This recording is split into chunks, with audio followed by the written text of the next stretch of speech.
Menulis studi kasus. Menulis studi kasus adalah cara untuk memaparkan proses Bapak Ibu sebagai seorang praktisi BK, dan bagaimana Bapak Ibu mengaplikasikan teori dalam praktik nyata.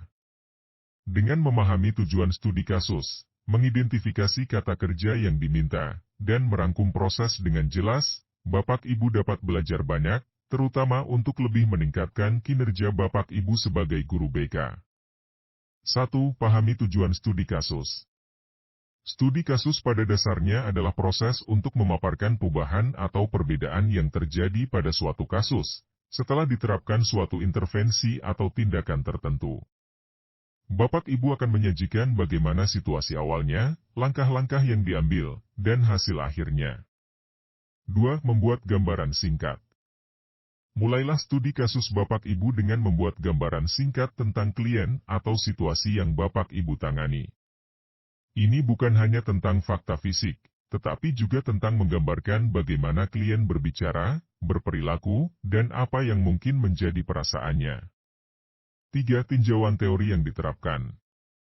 Selanjutnya, jelaskan teori atau kerangka kerja yang Bapak Ibu gunakan dalam studi kasus ini. Bagaimana Bapak Ibu menerapkan teori ini dalam intervensi atau tindakan Bapak Ibu? Apa konsep atau prinsip dari teori ini yang sesuai dengan kasus ini?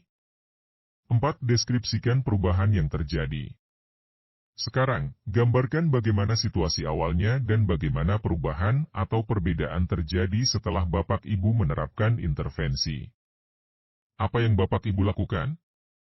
Bagaimana reaksi klien terhadap intervensi ini? Apa yang berubah? 5. Analisis dan evaluasi.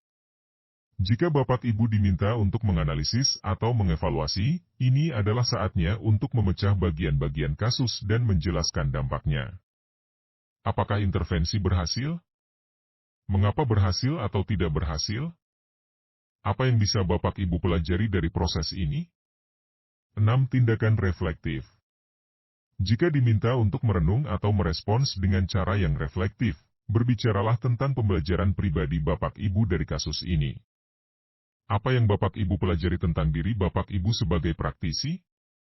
Apa yang akan Bapak Ibu lakukan secara berbeda di masa depan? Ini menunjukkan kemampuan Bapak Ibu untuk memahami pengaruh pribadi Bapak Ibu dalam situasi tersebut. 7. Kesimpulan. Akhirnya, rekapitulasi apa yang telah Bapak Ibu pelajari dan bagaimana Bapak Ibu akan menerapkannya. Bagaimana penyelesaian kasus ini dapat membantu Bapak Ibu sebagai praktisi di masa depan? Contoh studi kasus. Mengatasi kecemasan akademik. Klien adalah seorang siswa yang merasa tertekan dan cemas karena selalu dibandingkan dengan kakaknya yang lebih pintar oleh ibunya. Klien merasa bahwa ibunya sering marah dan mengejeknya karena prestasinya di sekolah tidak sebaik kakaknya. Klien merasa tidak mampu memenuhi harapan ibunya dan merasa diabaikan. Teori yang diterapkan. Dalam studi kasus ini, teori yang diterapkan adalah pendekatan konseling berbasis kognitif. Teori ini fokus pada pengenalan pola pikir negatif dan restrukturisasi kognitif untuk mengatasi perasaan cemas dan merendahkan diri. Langkah-langkah intervensi. Pengenalan pola pikir. Klien dan saya berbicara tentang pola pikir negatif yang muncul saat dibandingkan dengan kakaknya. Kami membahas bagaimana pola pikir ini dapat memengaruhi perasaan dan tindakan klien. Identifikasi pikiran irasional. Klien belajar mengidentifikasi pikiran irasional yang muncul saat merasa tidak berharga atau takut gagal. Kami mengidentifikasi kalimat-kalimat negatif yang muncul dalam pikirannya. Restrukturisasi kognitif. Saya membantu klien dalam merestrukturisasi pikiran-pikiran negatif dengan mencari bukti-bukti yang mendukung pandangan positif tentang dirinya. Kami mencari contoh-contoh prestasi klien yang menunjukkan kemampuannya. Perubahan yang terjadi. Setelah beberapa sesi, klien mulai menyadari pola pikir negatifnya dan mampu merestrukturisasi pikiran-pikiran tersebut. Klien mulai merasa lebih percaya diri dan melihat nilai-nilai yang dimilikinya. Klien juga melaporkan bahwa perasaan cemasnya berkurang saat menghadapi tugas-tugas sekolah. Analisis dan evaluasi.